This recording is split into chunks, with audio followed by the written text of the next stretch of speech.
नमस्कार दोस्तों, मैं माला सियाल चैनल पर आपका स्वागत है। दोस्तों, आज की कहानी बड़ी ही विचित्र है, अनोखी है। एक पति पत्नी का किसी बात को लेकर झगड़ा होता है। अब झगड़ा इस कदर बढ़ने लगता है कि विकराल रूप ले लेता है और वही पत्नी इतने गुस्से में आ जाती है कि गुस्से में एक धारदार चाकू उठाती है और चाकू से अपने पति के प्राइवेट पार्ट पर वार करती है, उसे काट डालती है। और पति चीखता है, चिल्लाता है।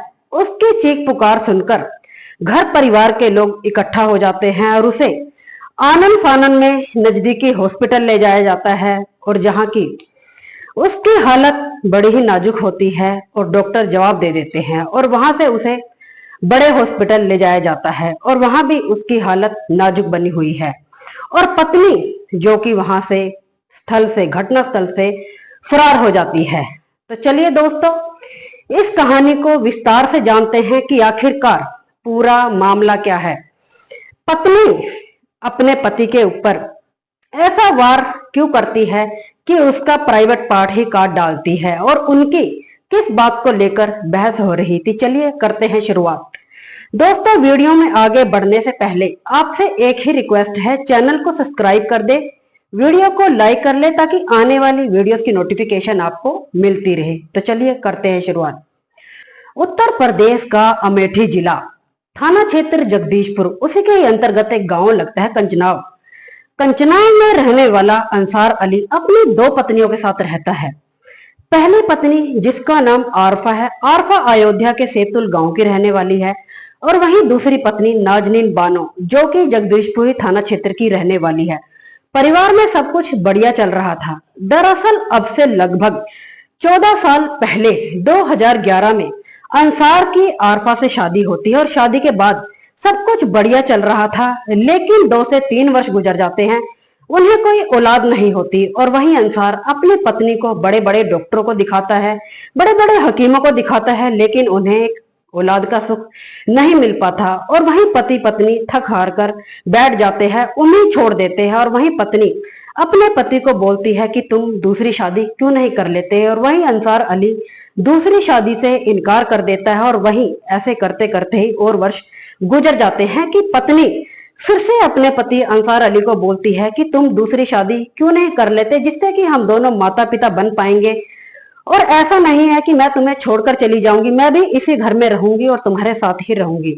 और वहीं पति अपनी पत्नी की बात मान लेता है और मार्च 2025 में अंसार अली दूसरी शादी करने के लिए तैयार हो जाता है। और वहीं अंसार के परिवार वाले उसके लिए एक अच्छी लड़की की तलाश करना शुरू कर देते हैं, और वहीं उन्हें एक लड़की मिलती है जिसका नाम नाजनीन बानो होता है। नाजनीन बानो एक गरीब परिवार की लड़की होती है, जिसके माता पिता की घर की कंडीशन बहुत खराब होती है और वही फाइनेंशियली हालत काफी डाउन होती है। और वहीं घर परिवार के लोग भी यही सोचते हैं कि कोई ऐसा लड़का मिल जाए जहां दान दहेज ना देना पड़े और एक अच्छा लड़का मिल जाए। और वहीं पति अंसार अली नाजनीन घर के परिवार वालों से बात करता है और बोलता है कि मुझे दहेज की जरूरत नहीं है, मैं पहले ही शादीशुदा हूँ, मुझे कोई औलाद नहीं हो रही, जिसके चलते मुझे दूसरी शादी करनी पड़ रही है। वही पूरी बात बताता है नाजनीन के माता पिता को, और वहीं नाजनीन भी तैयार हो जाती है अंसार से शादी करने के लिए। शादी बड़े ही धूमधाम से हो जाती है, और वहीं शादी के बाद 2 से 3 महीने तो बहुत बढ़िया से गुजर जाते हैं। और जैसे जैसे दिन गुजरते हैं कि नाजनीन को आरफा से खुंदक होने लगती है, उससे वैर होने लगता है। और वहीं अंसार अली को बोलती है कि तुम अपनी पत्नी आरफा को छोड़ क्यों नहीं देते, तलाक क्यों नहीं दे देते।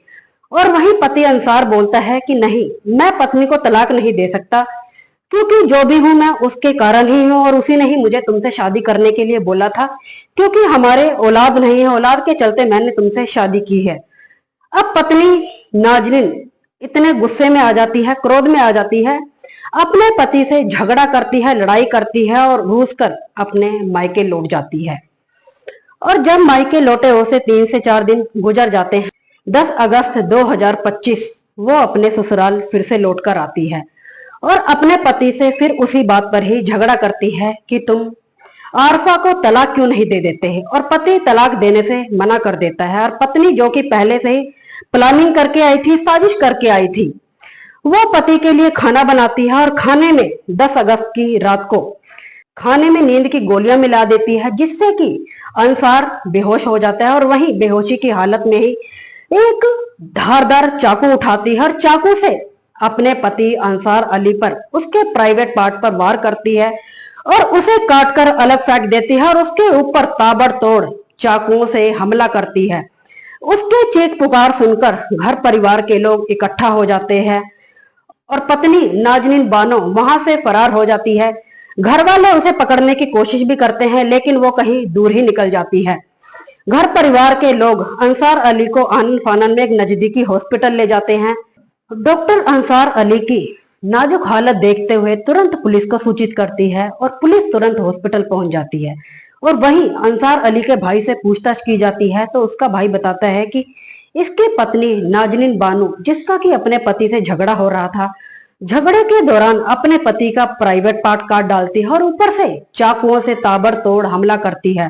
और भाई की चीख पुकार सुनकर घर परिवार के लोग वहां जब पहुंचते हैं तो नाजनीन बानो वहां से फरार हो जाती है। पुलिस जब पूरी बात सुनती है तो नाजनीन बानो की तलाश करना शुरू कर देती है और वहीं काफी तलाश करने पर, काफी मशक्कत करने पर उसे गिरफ्तार कर लिया जाता है और वहीं उससे पूछताछ की जाती है। और जो अंसार अली है उसकी काफी नाजुक हालत बनी हुई है। उसकी नाजुक हालत देखते हुए डॉक्टर उसे रायबरेली के एम्स में रेफर कर देते हैं और जहां वहां भी उसकी हालत काफी नाजुक है और वहीं डॉक्टर ने जवाब दे दिया, हो सकता है बच भी जाए और हो भी सकता है कि मृत्यु हो जाए, दोनों ही कंडीशन हो सकती हैं। तो दोस्तों वहीं नाजनीन बानो से पूछताछ की जाती है तो नाजनीन बानो बताती है कि उसका पति अंसार अली, जो कि पहले से ही शादीशुदा होता है और वहीं नाजनीन बानो से शादी करता है वो एक बच्चे के चलते। और वहीं जब पूरी कहानी सामने आती है, जब बात तो यही निकल के सामने आती है, जब नाजनीन बानो को पूरी कंडीशन पहले से ही पता थी, पहले से ही पता था कि अंसार अली शादीशुदा है और वही एक बच्चे के चलते नाजनीन बानो से शादी करता है, तो फिर ऐसा करने की क्या जरूरत थी कि वो अपने गुस्से में आकर अपने पति का प्राइवेट पार्ट ही काट डालती है। तो वहीं पुलिस नाजनीन बानो को गिरफ्तार कर लेती है और वहीं उसे जेल डाल देती है। दोस्तों आपको यह जानकारी कैसी लगी कमेंट सेक्शन में जरूर बताइएगा। दोस्तों आज की कहानी सुनाने का उद्देश्य किसी का दिल दुखाना या किसी को परेशान करना नहीं है, बस आपको जागरूक करना है। आपको यह कहानी कैसी लगी कमेंट सेक्शन में जरूर बताइएगा। मिलते हैं किसी और नई वीडियो में, तब तक के लिए अपनों का ख्याल रखें, सुरक्षित रहें।